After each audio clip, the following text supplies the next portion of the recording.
Today our topic is shoulder dislocation. So let's start with the definition of shoulder dislocation.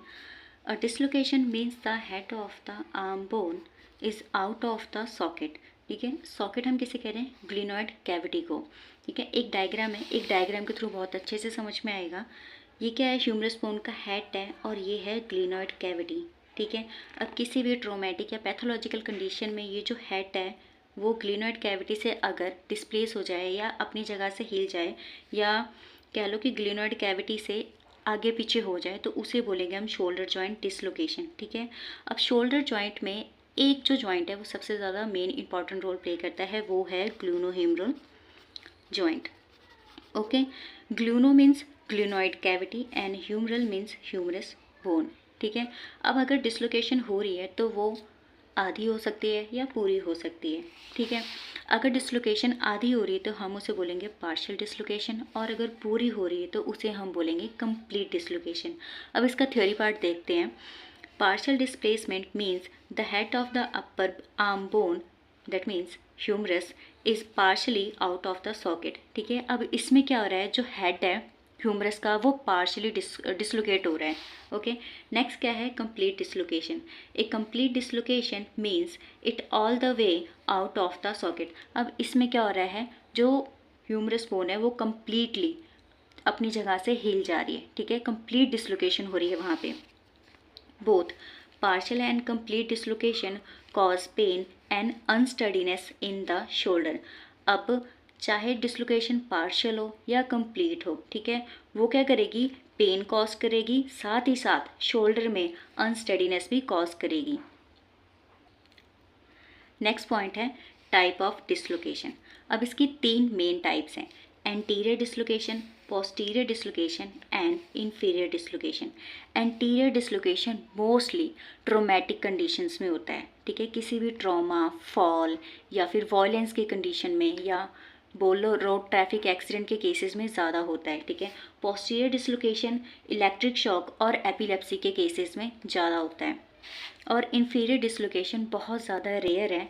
ठीक है, और ये mostly hemiplegic patient में देखा जाता है. ठीक है, अब नेक्स्ट पॉइंट है इसका मैकेनिज्म. ठीक है, अगर डिसलोकेशन हो रही है ग्लूनोहेमरल जॉइंट में तो उसका कोई ना कोई वे होगा या कोई ना कोई पैटर्न होगा. ठीक है, मैकेनिज्म का, उसे ही हम बोलते हैं मैकेनिज्म ऑफ इंजरी या mechanism off shoulder joint.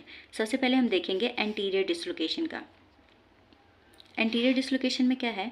Fall on outstretch hand with the shoulder adducted and external rotation. अब इसमें क्या है, पेशेंट क्या है, गिर रहा है, उसके दोनों हाथ क्या है, वो खुले हुए हैं. ठीक है, आउटस्ट्रेच हैंड पे. ठीक है, साथ में क्या है, एडक्टेड शोल्डर होगा और एक्सटर्नल रोटेशन होगा. ठीक है, नेक्स्ट पॉइंट क्या है? Occasionally result from direct force pushing the head out of the glenoid cavity. अब इसमें क्या हो रहा है, अगर जो पेशेंट है वो फॉल हो रहा है, ठीक है, वो गिर रहा है आउटस्ट्रेच हैंड पे, जिसकी वजह से क्या है, डायरेक्ट फोर्स लग रही है. कहाँ लग रही है? शोल्डर जॉइंट पे, जिसकी वजह से जो हेड है वो ग्लिनॉइड कैविटी से बाहर निकल रहा है. नेक्स्ट है posterior dislocation. Okay, it may be result from direct push from the front of the shoulder with arm in internal rotation. ठीक है, अब इसमें क्या है, जो फोर्स है वो फ्रंट ऑफ द शोल्डर लग रही है. ठीक है, फॉर एग्जाम्पल, ठीक है, ये कोई भी पर्सन है, सॉरी मैं रेज करके दोबारा बनाती हूँ. अब फॉर एग्जांपल ये कोई भी पर्सन है, ठीक है, और ये उसका शोल्डर है. ठीक है, ये शोल्डर है. अब यहाँ क्या हो रही है, डायरेक्ट एंटीरियर साइड से लग रही है. ठीक है, फोर्स जो है वो क्या हो रही है, वो एंटीरियर साइड से लग रही है.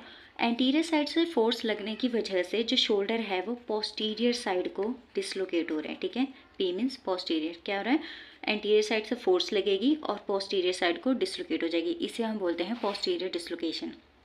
ओके, अब इसमें एक चीज़ और ऐड होगी, वो होगी इंटरनल रोटेशन. इंटरनल रोटेशन हो जाएगी आर्म की. ठीक है, जिसकी वजह से क्या होगा, पोस्टीरियर डिसलोकेशन होगा. नेक्स्ट पॉइंट क्या है, the treatment of the posterior dislocation is reduce by the manipulation. अब हम पोस्टीरियर जो डिसलोकेशन है उसे हम मैनिपुलेशन के थ्रू ठीक कर सकते हैं.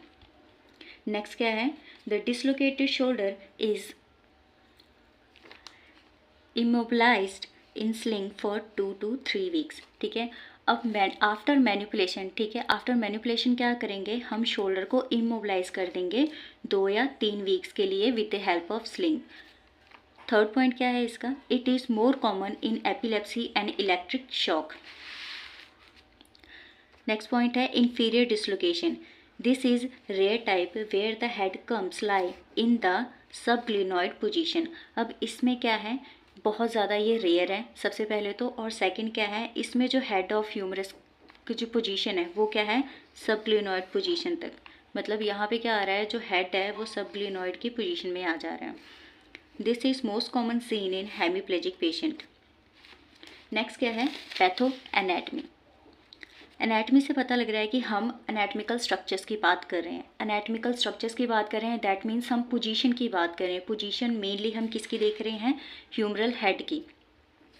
इन दिस हम सबसे पहले एंटीरियर डिसलोकेशन की बात कर रहे हैं। In this injury head of the humerus comes out of the glenoid cavity. इसमें क्या हो रहा है, जो हेड ऑफ ह्यूमरस है वो ग्लिनॉइड कैविटी से बाहर आ रही है एंड लाइज एंटीरियरली, और एंटीरियर साइड को शिफ्ट हो जा रही है। It is furtherly classified as preglenoid, subcoracoid and subclavicular. Preglenoid में क्या हो रहा है, head of humerus lies in front of the glenoid cavity. अब इसमें जो हेड ऑफ ह्यूमरस है वो कहाँ पे आ रही है, फ्रंट ऑफ ग्लिनॉइड कैविटी, ठीक है। नेक्स्ट क्या है, सबकोराकॉइड, ये मोस्ट कॉमन है, ठीक है, मोस्टली हम पेशेंट्स में यही देखते हैं।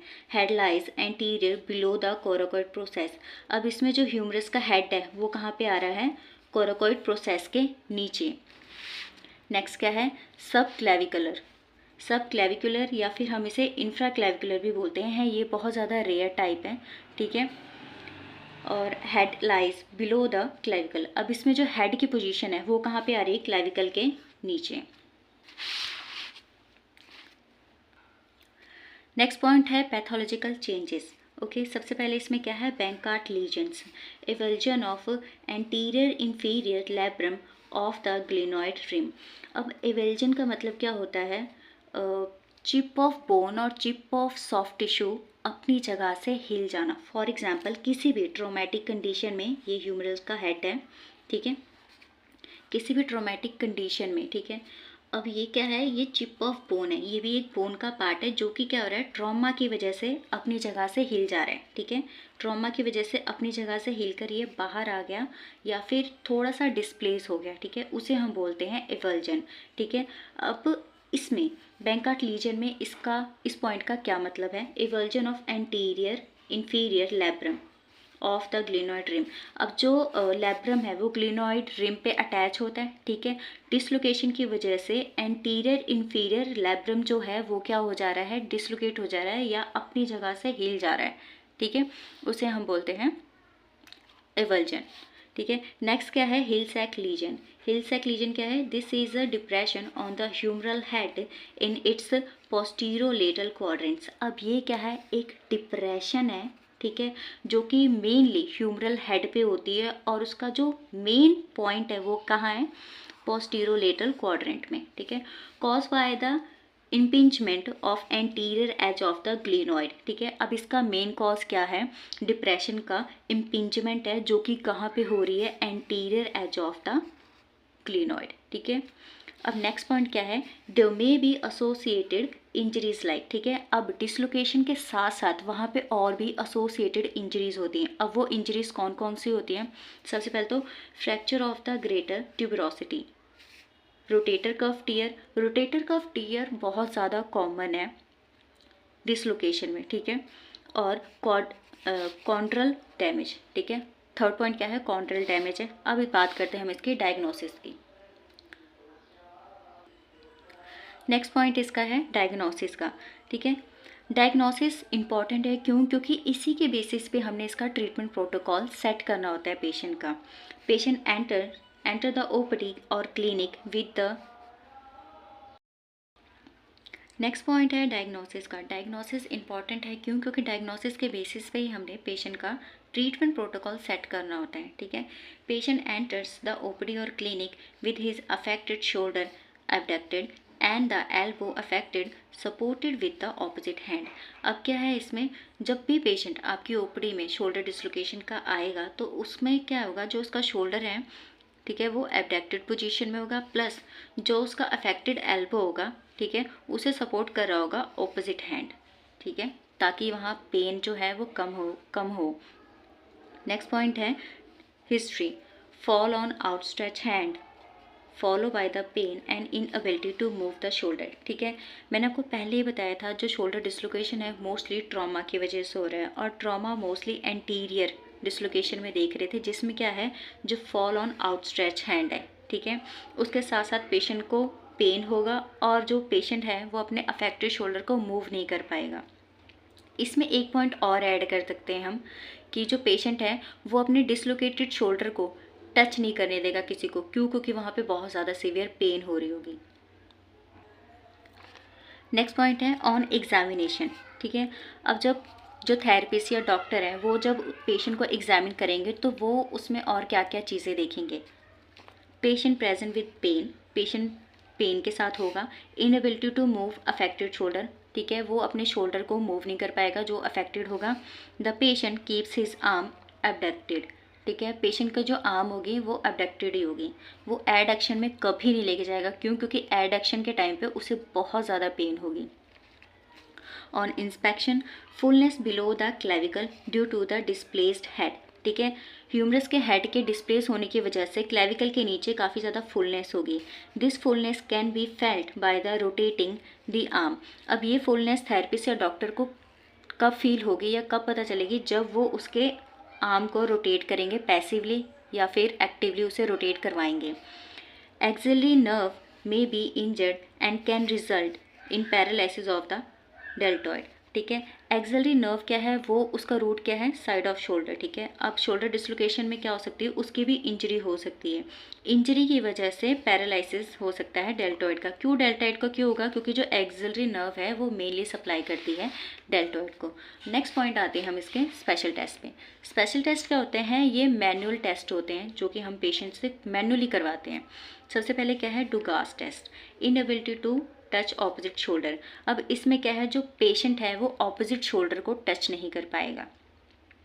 नेक्स्ट क्या है, Hamilton ruler test. Hamilton ruler test क्या है, because of the flattening of the shoulder it is possible to place ruler on the lateral side of the arm. ठीक है, इसमें क्या है, फॉर एग्जाम्पल ये एक पेशेंट है, अब इसमें क्या करें, हम शोल्डर से लेके एल्बो तक एक रूलर, ठीक है, स्केल प्लेस करेंगे। अगर वो स्केल बिल्कुल ही स्ट्रेट होगा, बिल्कुल सीधा होगा, दैट मीन्स डिसलोकेशन हुई है और वो टेस्ट पॉजिटिव होगा। ठीक है, और नेक्स्ट क्या है कि अगर जो रूलर है वो थोड़ा सा टिल्ट होगा या बेंड होगा तो क्या है, इसका मतलब डिसलोकेशन नहीं है और टेस्ट है नेगेटिव है। ठीक है, नेक्स्ट है कैलवेस टेस्ट। इंक्रीज सर्कमफ्रेंस और diameter of the axilla compare to opposite side. ठीक है, अब इसमें क्या है, ड्यू टू डिसलोकेशन, ठीक है, उसकी वजह से क्या होगा, जो डायमीटर या फिर जो सर्कमफ्रेंस है शोल्डर की वो इंक्रीज हो जाएगी। ठीक है, कंपेयर टू ऑपोजिट शोल्डर।